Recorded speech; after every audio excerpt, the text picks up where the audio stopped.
Olá, pessoal. Bom dia, boa tarde, boa noite, boa madrugada.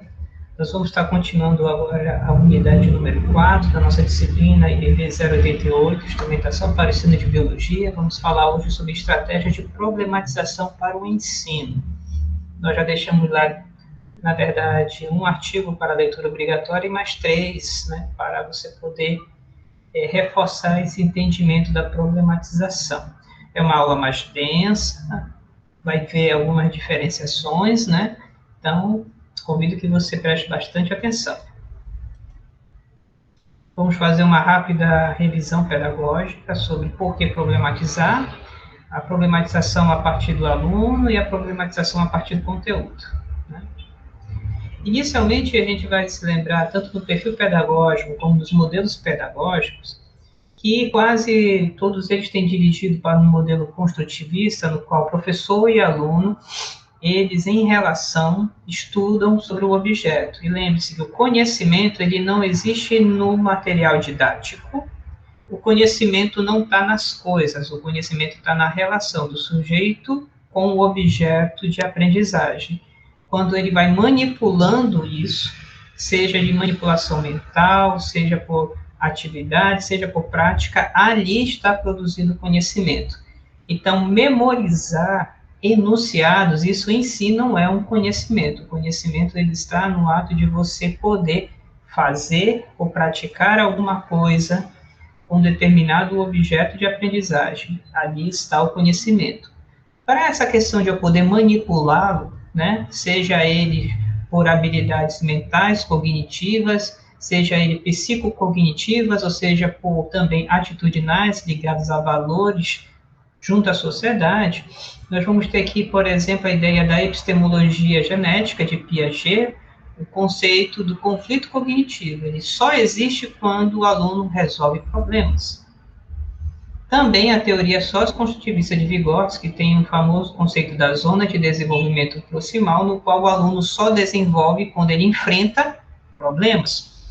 A teoria da aprendizagem significativa de Ausubel, apesar de ser uma teoria ligada muito à exposição oral, a ancoragem com subsussor, ele traz em si a necessidade de problematizar, para que o aluno venha estar ancorando um novo significado ao seu subsussor, que é o conhecimento prévio.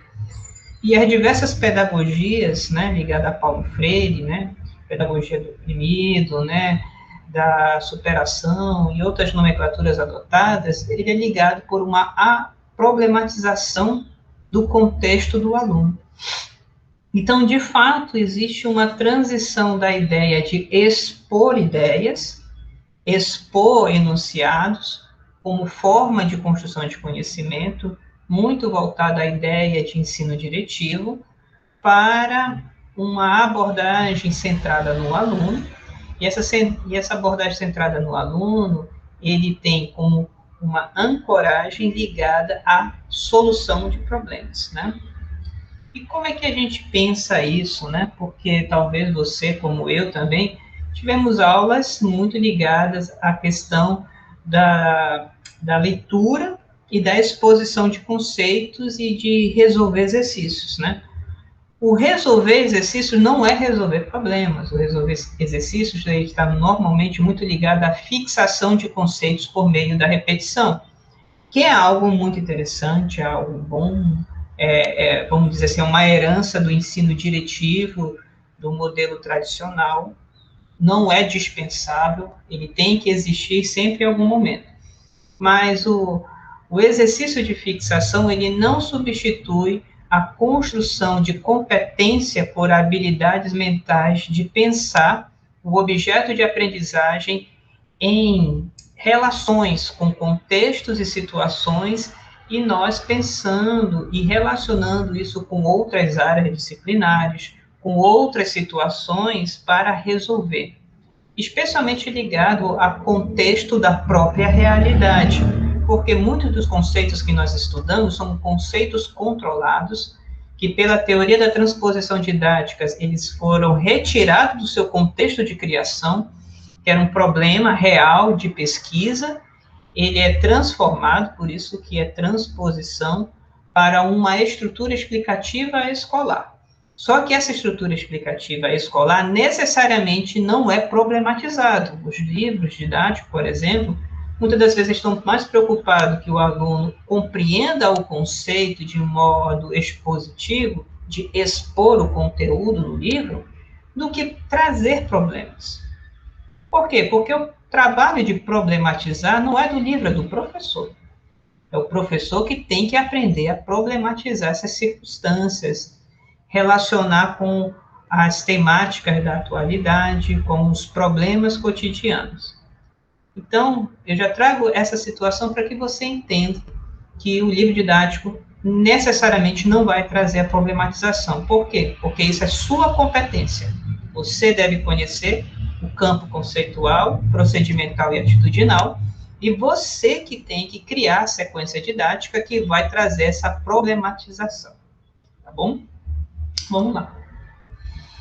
Normalmente existe essa estrutura, uma situação ou situações, problemas, e aí há uma proposta de estudo e uma construção de uma solução, por exemplo.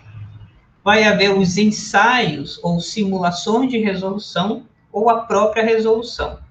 E isso é recursivo. Quanto mais eu penso no problema, mais estudo eu faço, eu penso a proposta, eu penso a solução que me volta ao problema, e é cíclico. A questão não é resolver o problema de maneira totalmente final. A ideia é construir competências no aluno de poder enfrentar os problemas. Essa é a ideia. Então, quando você vai fazer uma proposta de solução de problemas, não é que você queira que o aluno chegue a uma resposta X que está lá no seu manual didático. Não. É se ele consegue desenvolver habilidades de poder enfrentar, compreender, depois ele desenvolve a habilidade de levantar informações, de poder sistematizar, organizar essas informações e dele propor relações de solução voltado para aqueles problemas. Então, o nosso objetivo não é querer que ele repita conceitos.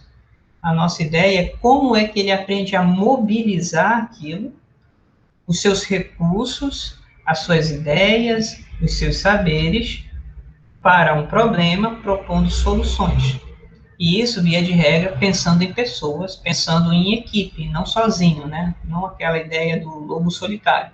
Via de regra, trabalhos de solução de problema, nós convidamos que sejam feitas por grupos. Por quê? Porque normalmente muitos alunos, em alguma das etapas, eles travam. Eles são muito bons, por exemplo, para poder identificar o problema, muitos bons, por exemplo, para explicitar conceitos, mas às vezes não é bom para poder articular os conceitos, outras vezes ele não é bom para poder propor uma solução. E dentro das equipes nós descobrimos que cada um normalmente pode ter uma facilidade para esses lados. E aí que está a aprendizagem coletiva, junto com o outro para a solução de problemas. Nós podemos dizer, baseado no artigo da professora Mori e Cunha, 2020, que nós deixamos para a leitura obrigatória, que o ato de utilizar problemas no ensino vem sendo denominado de problematização. Então, o que acontece? Problematizar é você utilizar determinado problema como um recurso de ensino, como uma estratégia de ensino também, né? Ele vai ter dois focos. O primeiro foco, via de regra, está ligado ao epistemológico, ou como construir aquele conhecimento, né? Ligado à produção do conhecimento científico pelos estudantes.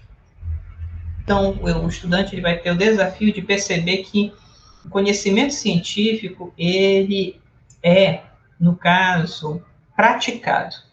Muitas pessoas gostam de falar da palavra aplicado, né? Não gosto muito. Mas a questão é que ele vai, para além do entendimento do conceito, ele vai ter oportunidade de poder usar o conceito em algo, em um ato, né? Então, isso daí seria a abordagem epistemológica. A outra abordagem é a pedagógica, como uma ferramenta para o processo de ensino e aprendizagem, especialmente pensando numa ideia de sequência didática. E aqui a gente relata que quando nós pensamos nessa ideia do uso do problema, como nós já comentamos, que ele tem o objetivo de desenvolver competências, né, habilidade de pensar, de processar, né, e de trabalhar com grupos, trabalhar com outros, procurar recursos, mobilizar recursos, né, e quando você propõe esse tipo de trabalho, às vezes a gente não tem como, vamos assim dizer, prever todas as possibilidades. Nós prevemos um delineamento, fazemos determinados objetivos para esse delineamento que cada uma das estratégias que nós vamos apresentar pode contribuir, né? Bem, nós temos aqui a problematização baseada no aluno. As propostas vêm do aluno, no caso, né? Nós temos aqui, no caso, os temas geradores, os 3 momentos pedagógicos, que é um desdobramento dos temas geradores, e a metodologia de problematização. Vamos utilizar como eixo de comparação o tema Covid-19 que vocês fizeram aquele plano de aula na nossa primeira semana, né? Vamos pensar aqui primeiro. Tema gerador, né, vindo justamente do Paulo Freire, da ideia da alfabetização. O que seria? Seria o estudo da realidade, o professor e o estudante propõem problemas que têm como origem na realidade local da escola e da comunidade. Então, não é uma realidade, vamos dizer, do jornal, de um estado para o outro, situação de Brasília, não. Seria contexto de Manaus, do bairro, do Coroado, da UFAM, ou de onde você está na sua escola, né? A organização do conhecimento de estudos, dos problemas, no caso, por meio de conceitos científicos e aplicação do conhecimento. Após discussão, análise, retorna-se ao primeiro momento, e aí estabelece uma relação com o conteúdo e com a realidade determinada por uma ação prática. Então, não basta compreender os conceitos científicos envolvidos no problema. Eles têm que dar uma solução para a situação que você encontra na escola, por exemplo. Aqui vamos fazer o seguinte, né? Primeiro, estudo da realidade seria, a pedido de alunos e professores, se realiza um levantamento dos infectados na escola e realiza um estudo. Infectado de quê? De Covid. Via de regra, alguns deixam, isso não é problema meu. Se você está numa comunidade escolar, você vai te convir que seus colegas de classe, as famílias, especialmente de determinadas escolas de bairro, moram próximo da própria escola, né? Então, são pessoas que possivelmente possam estar sofrendo e que o alto impacto vai prejudicar toda a escola. Então, você pode fazer um levantamento de infectados. Aí faz-se, por exemplo, um estudo da biologia sobre o vírus, né? E as suas estratégias de profilaxia. Quais são os órgãos oficiais que estão trabalhando no seu bairro, que estão fazendo atendimento? Quais são as instituições de pesquisa na sua cidade que estão trabalhando com os dados? Existem reportagens que estão falando sobre o seu bairro, por exemplo, a sua zona da cidade? E começar a fazer o acompanhamento dos dados da sua escola.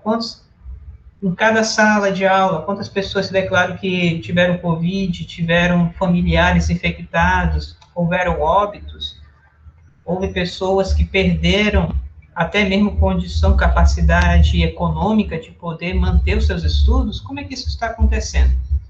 Então, ele começa pela Covid, mas não fica só na Covid. Ele vai interagir com a parte de saúde, com a parte da alimentação, com a parte econômica de sobrevivência e diversos itens que vão fazendo o acompanhamento da escola. Na parte da organização do conhecimento, o trabalho em grupo de estudos, né? Sistematização e síntese desses achados, né? E como é que vai se aplicar? A aplicação do conhecimento pode ser, por exemplo, uma cartilha de esclarecimento contra fake news, de muita razão de algumas pessoas se infectarem é não crerem em determinados tipos de informação, né? E também, como coloca aqui, na comunidade escolar, colocar outras formas de profilaxia trabalhando essas comunidades, trabalhando por meio justamente do convencimento pessoal, né? Ele vai para aí? Não, ele tem que retornar para resolver lá o levantamento de infectados. Esse levantamento de infectados você devolve por esse produto, mas você poderia também inserir aqui uma atividade, uma campanha de mobilização de alimentação, de remédios, de cuidados, fazendo isso uma atividade que a COVID é o início, mas não o fim de interações e produção, né? Você vai ver, então, que o conhecimento científico, ele não é só, ele é acompanhado para as circunstâncias da sua comunidade. Então, quando você vê esse tema gerador, ele desenvolve nesses 3 ambientes aqui, né? Estudo da realidade, organização e aplicação. Muitas das vezes a gente encontra por aí, mas sem sentido nenhum, né?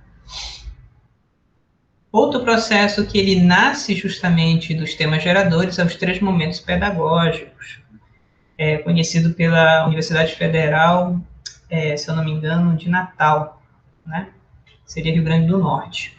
Ele é muito parecido, para não dizer quase igual, né? Ele vai dizer assim, problematização inicial, que seria a apresentação aos estudantes de situações ou questões para discussão, organização do conhecimento com a orientação do professor, os conhecimentos científicos necessários para a compreensão do tema e do problema inicial são estruturados ou estudados, e a aplicação do conhecimento estudado e o retorno da problematização inicial. Gente, é muito parecido. Olha aqui, ó.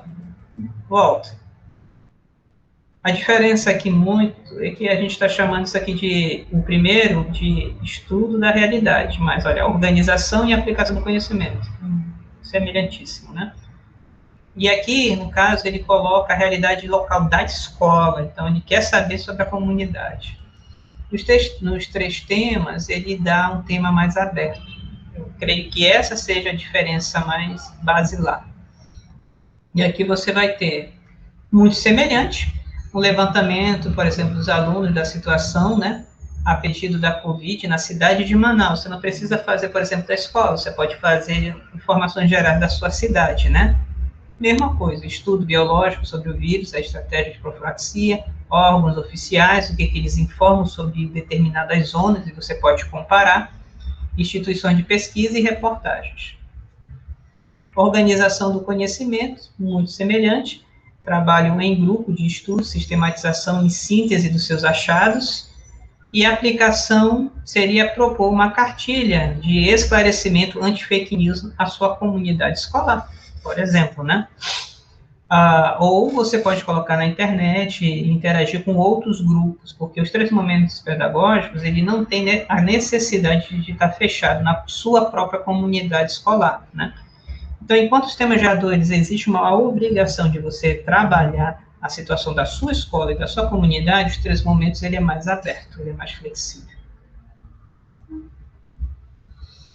E aqui tem uma que nós gostamos bastante, que é a metodologia da problematização. Ele se dá justamente nesse espaço de observação da realidade vivida por parte dos alunos, não somente sua, né? Pontos chaves, que seria a identificação dos possíveis elementos relacionados ao problema, a teorização, que seria a escolha e a forma da informação para solucionar o problema, elaboração de hipóteses de solução, não só de uma, mas o que os alunos levantam como solução para essas possibilidades por meio da teorização, né? E aplicação na realidade, quer dizer, que tem que voltar para aquela mesma realidade. É semelhante às outras, gente. Não, vamos dizer assim, só o desenho é um tanto distinto.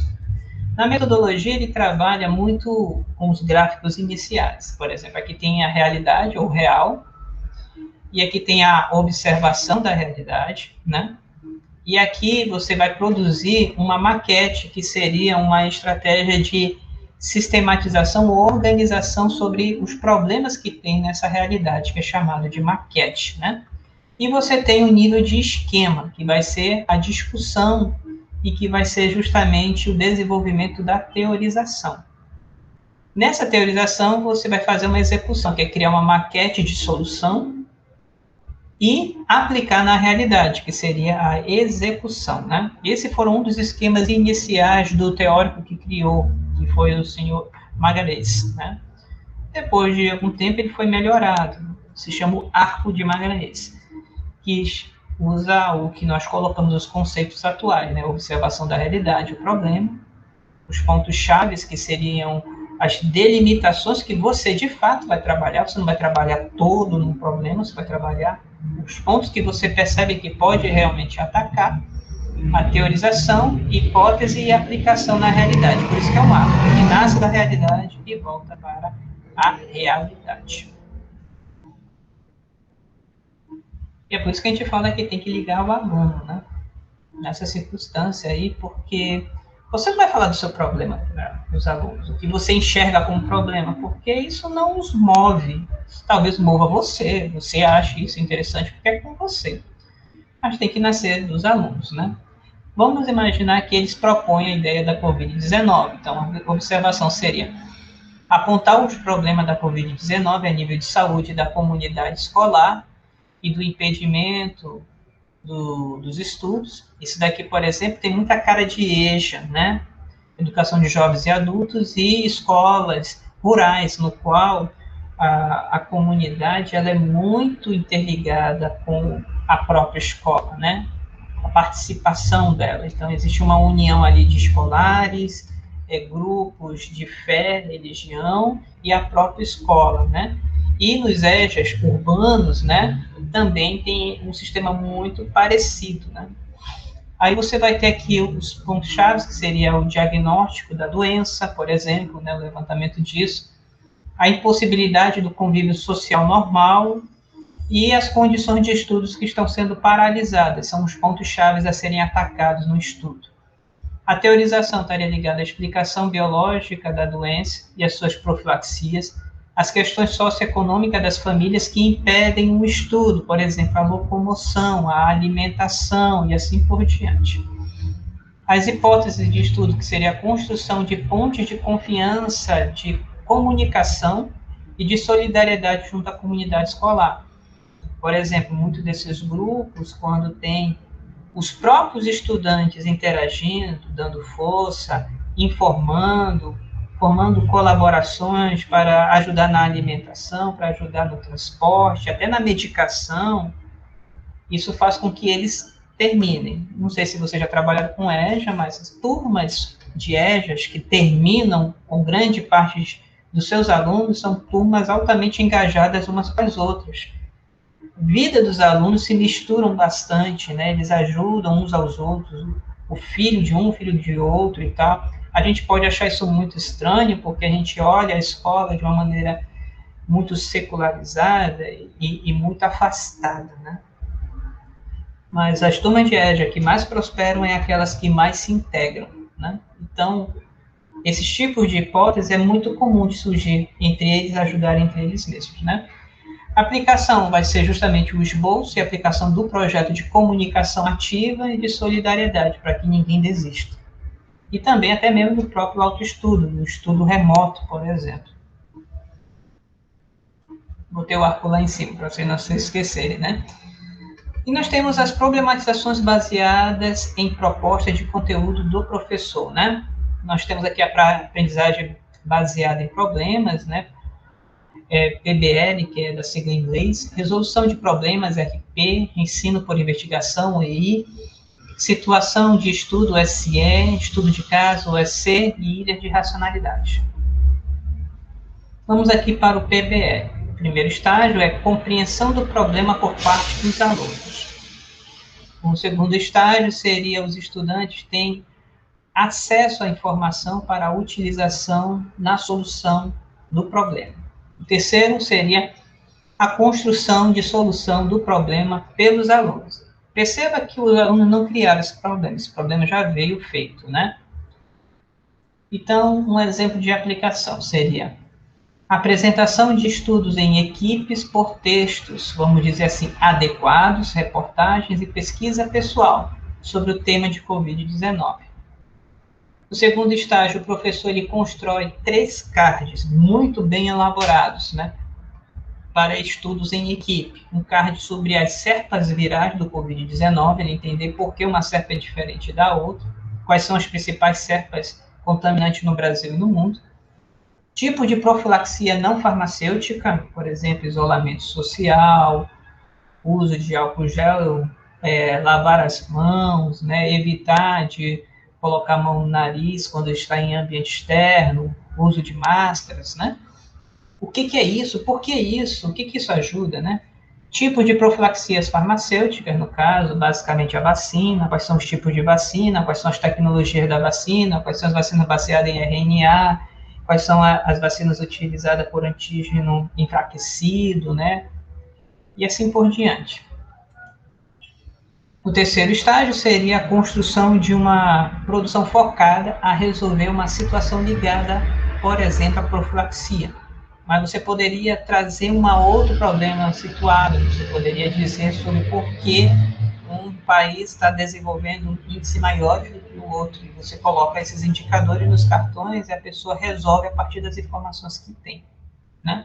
Então, isso daqui é um modelo muito usado nas escolas, porque ele é centrado no professor, a construção, e ele é centrado no aluno, a resolução.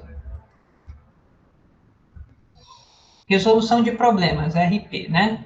Ele é baseado na palavra orientação. Orientação 1, caracterização pelos envolvidos, pelo envolvimento dos estudantes na discussão. 2, estudos qualitativos da situação. 3, elaboração das hipóteses. 4, movimento de explicar as estratégias para a solução de problemas. 5, a partir da verbalização, a comunicação entre eles, né, público também, realizar a resolução do problema. 6, analisar cuidadosamente as propostas de resolução.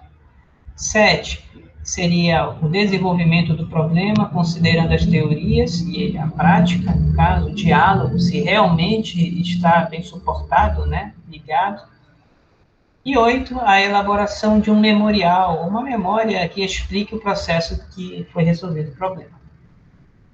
Como aqui, na nossa orientação 1 do nosso exemplo do Covid, seria uma contextualização do Covid-19, por exemplo, no Brasil, no Amazonas ou na cidade de Manaus. Textos e cards sobre o Covid-19, trazendo sobre as situações com a questão qualitativa e não tem nenhum problema de trazer dados quantitativos.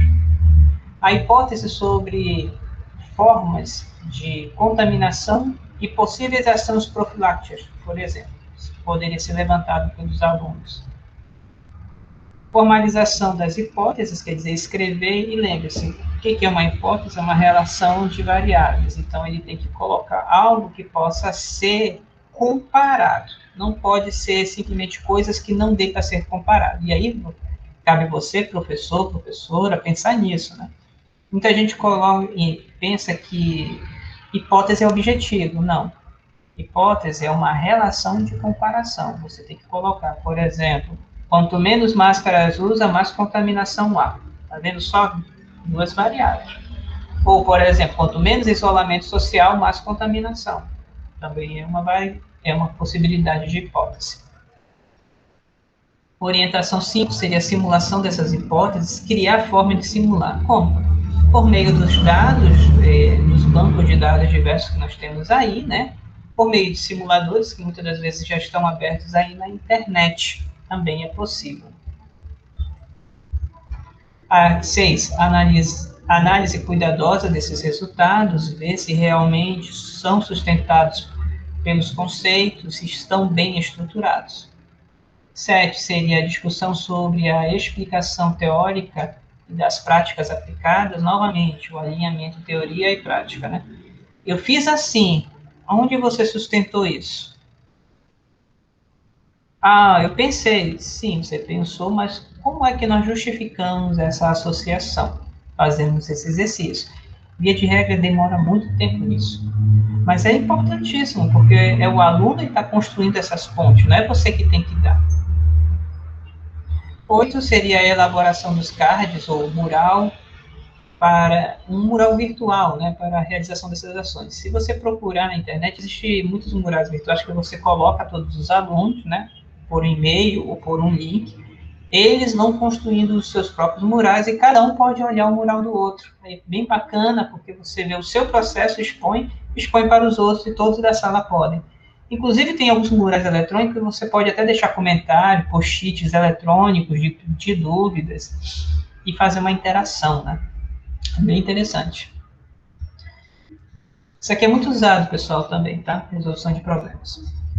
Ensino por investigação. Essa aqui é uma tendência muito ligada à situação de ensino por investigação, situação didática investigativa, também chamado, né?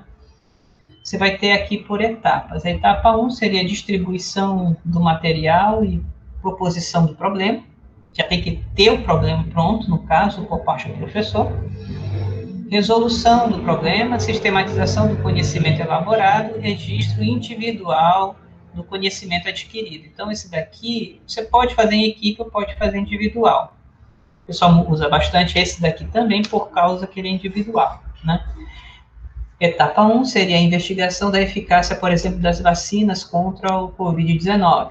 Etapa 2, propor um método de comparar os dados dos imunizantes relativos à fase 2 e à fase 3. Você pode ter esses dados em base de dados, você pode ter esses dados também em jornais, é interessante procurar. E aí você tem lá, por exemplo, fase 2, vai ter vários pequenos processos com dados, às vezes tem dados já direto do país, né? Você pode ir na farmacêutica ou você pode procurar materiais que já estão dando esses dados em português. Organizar. E aqui a proposta seria sistematização. E aqui eu sugiro produção de gráfico. Você produz o gráfico lá dos resultados e compara, né? Por exemplo, eficácia de 50%, eficácia de 70%, eficácia de 92%. E aí você vai mostrando lá a quantidade de pessoas, o nível de eficácia. E ali é uma sistematização, né? Quarta, elaboração de um portfólio da proposta dos resultados finais. Você pode fazer um portfólio colocando a pergunta, a sua hipótese, o método que você resolve, os dados, os gráficos e a sua conclusão, né? Ficaria bem bacana também. Chama de EAI, né? Ensino por investigação. Nós temos a situação de estudo, né? Primeiro, tem uma problematização, que os estudantes expressam o seu entendimento sobre o tema que é da sua escolha, no caso do professor, mas tem que ter um tema inicial. É como a gente faz, assim, né? A pergunta da unidade que a gente coloca, por exemplo. A primeira é a elaboração, que vai ser estudar por meio de textos, para aprofundar a temática discutida na problematização. Então, no caso, o aluno ele vai ler os textos, vai assistir o vídeo, vai fazer essas questões aí, né? Para poder conhecer. Então, ele propõe uma resposta inicial, depois ele estuda.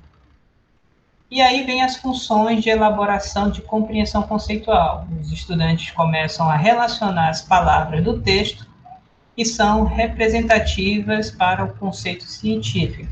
Então, ele vai, fazer uma criação em ato. Ele vai expressar sua compreensão daquele tipo de tema. Aqui, por exemplo, a construção em grupo ou coletiva, né, do entendimento prévio sobre Covid-19. Você pode propor fazer até um mapa ou um esquema conceitual, né, sobre de onde vem contaminação, o que causa, como é que se previne, aí o aluno vai botando ali o seu entendimento. Aí o plano de autoestudo, você coloca ali a leitura obrigatória, optativa, a sequência de leitura, de vídeos, né, nas equipes, e coloca eles para discutir essas abordagens, né, especialmente reportagens de explicação sociobiológica da Covid. O legal da gente falar de pandemia é porque você vê claramente o fenômeno biológico associado ao fenômeno social. Né? Que interessante. Quanto mais existe uma conduta, um comportamento social, você tem um impacto de resultados biológicos. Por isso que a epidemiologia ela não é uma ciência puramente biológica, ela é uma ciência sociobiológica, né? Porque ele tem que levar em consideração os comportamentos humanos, no caso, né? Não basta você somente, por exemplo, falar de vacina, você só adianta falar de vacina quando o outro está vacinado, né? Quanto mais se vacina, você protege determinados grupos e protege aqueles que não podem se vacinar. Função de elaboração e compreensão, podemos levantar levantamento dos termos relevantes dos alunos sobre Covid-19 e fazer um segundo mapa conceitual, depois da discussão e da leitura obrigatória. Então, isso aqui seria uma situação de estudo baseado em um determinado problema. Isso daqui, talvez você mesmo faça, você já tenha experiências normais com isso daqui, né? A gente trabalha na disciplina algo semelhante a isso. Estudo de caso, no caso ele é interessante isso, porque pode ser caso ou pode ser um problema, tá? Aqui, o professor, ele seleciona o caso ou problema a ser apresentado aos estudantes, ocorre uma preparação dessa utilização, no caso, ele seleciona esse caso problema, o professor prepara para utilizar na sala de aula. Lembre-se que todo caso, ele está no mundo real, ou fictício, só que você não pode trazê-lo tal qual está lá. Você tem que fazer feito como a gente faz na transposição didática. Você tem que selecionar os elementos relevantes para o ensino e não colocar todos os detalhes e situações, né? E isso é importante para que o aluno não venha perder tempo com alguns elementos que não seja o seu objetivo trabalhar. Você cria um roteiro, seria a elaboração de um roteiro para a utilização do caso na sala de aula, a utilização em si, que seria a discussão da sala de aula no caso, junto aos estudantes, e a tarefa pós-aula. Seria uma avaliação desse processo de resolução do caso. Aqui, por exemplo, seleção. O professor traz um caso de uma família de 4 pessoas que todas elas morreram de Covid-19 por contágio familiar. A preparação e a utilização, né, traz um itinerário, dia, né, da contaminação inicial, dia dos sintomas, dia da internação, até a questão do óbito e sintomas até o óbito, né. Aí você faz um roteiro, apresentando o caso, né, os estudos e o material de leitura obrigatório. Vai ter que ter justamente a discussão junto aos alunos, né? Então vai ser isso na sala de aula, a discussão em sala, né? E você pode fazer isso, eu sugiro assim, faz assim uma aula toda, faz 15 a 20 minutos em grupo, para eles discutirem os pontos importantes, deixa ali 1 ou 2 perguntas para eles discutirem, e deixa os outros 20 minutos para a sala toda, e aí eles vão levantando os pontos que eles acharam interessantes, os pontos que poderiam justamente trazer solução para o caso. E aí você faz aqui a avaliação por dissertação. Por que a ideia da dissertação? É porque normalmente o caso ele traz muitas situações emocionais, né, e situações de denúncia social. Então é interessante que o aluno expresse isso por meio da escrita, né? Ou pode usar um mapa conceitual ou esquema, mas uma coisa que o aluno faça, né? E aí eu sugiro que não seja por equipe, que seja por aluno mesmo, né? Vai ter alunos que têm dificuldade de se expressar, né? Mas aí a gente vai ajudando. Temos aqui a última situação que eu não vou apresentar exemplos, é a ilha de racionalidade de Fourier, né? Então, ele vai trazer aqui algumas considerações que podem ou não ser usadas. Ele vai falar assim, use um exemplo clichê para ser estudado. Clichê quer dizer um exemplo muito utilizado, né? O ponto de partida de discussão é caracterizado por questões aplicadas a um grupo de desenvolvimento de projeto. Este é o momento da problematização inicial. Então, você já traz um problema inicial pronto. Quanto mais clichê, melhor, né? O panorama espontâneo, que seria a elaboração de perguntas orientadoras que busquem aprofundar a discussão, né? Então, ele diz, vão estudar o problema e vão querer aprofundar. E aí você pede para que eles levantem determinadas perguntas mesmo para poder aprofundar. A consulta com especialistas e as especialidades, utilizando especialistas para o desenvolvimento. Aí você pode trabalhar isso com os professores que você conhece, com professores universitários, ou mesmo trazer artigos de especialistas sobre o assunto, também é uma forma de compor isso. E da prática, que seria aprofundamento da discussão da primeira etapa. Você vai justamente contrapor, ajudá-los a eles organizarem as suas pesquisas com a opinião dos especialistas. Qual é a ideia aqui? É que você absorva o que os especialistas têm, mas você não fique nisso. Você traga isso para a situação real que os alunos enfrentam, né? Por quê? Porque normalmente tipos de sugestões de especialistas são muito genéricas, normalmente. E às vezes você não pensa isso para uma escola, uma casa de periferia, né? Um mercadinho, essas coisas. Abertura de algumas caixas pretas e descoberta de princípios disciplinares que formam base para uma tecnologia, né? O momento em que se pode trabalhar com uma disciplina específica, que ele sugere fazer coisas, né? Tecnologia está no sentido de fazer um método, fazer uma técnica ou fazer um artefato tecnológico que ajude a trabalhar aquela situação. No caso da Covid-19, você pode falar sobre como produzir álcool na escola, fazer máscaras, por exemplo, né? Aqui, esquema global da tecnologia, que seria a elaboração e síntese do estudo da ilha de racionalidade. E aqui eu não falei, mas a ideia de ilha de racionalidade é a ideia de uma alfabetização científica e técnica.